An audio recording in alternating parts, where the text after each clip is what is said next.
This is Toya Gustafson, and this is my PowerPoint presentation that I am recording in Screencast-O-Matic, and I will be uploading to YouTube so that I can play my presentation. The theorist that I researched was Stephen R. Covey.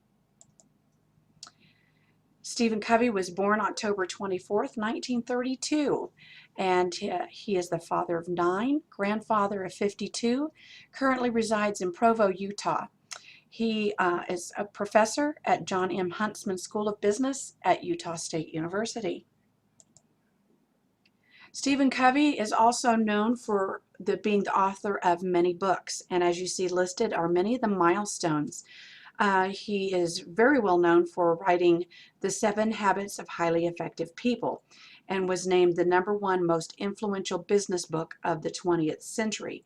And it's from this book that education has taken some pieces from it and incorporated it into schools.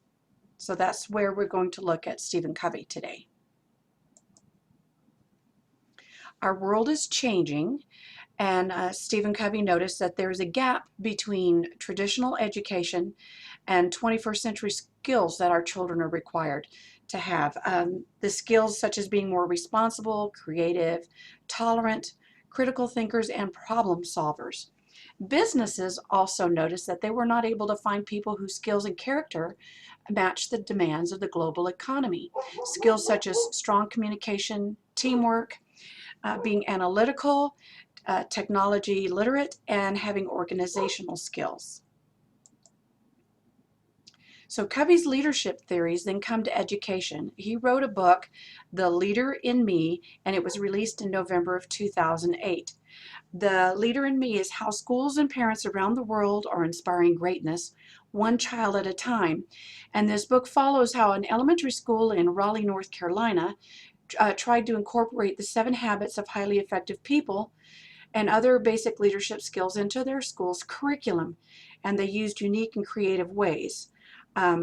It's inspired by the success of this school. Other schools and parents around the world have adopted this approach, and they've seen remarkable results.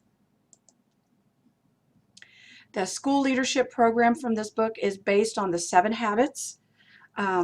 Many of us have already read this book.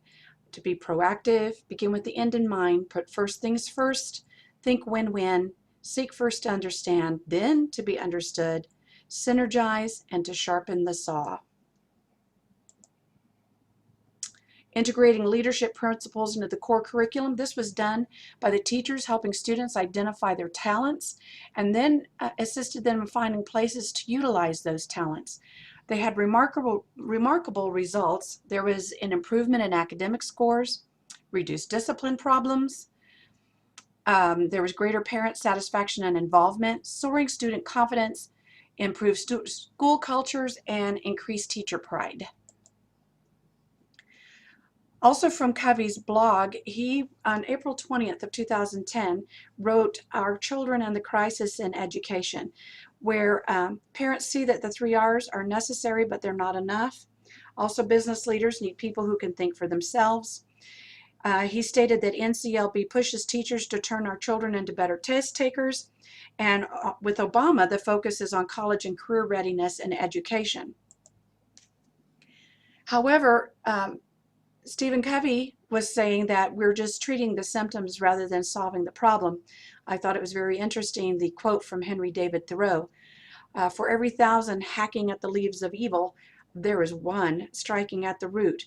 So our great risk is for us to continue hacking at the symptoms of our educational problems, where we have a great opportunity to actually strike at the root, which would be to unlock the potential of every child to lead their life.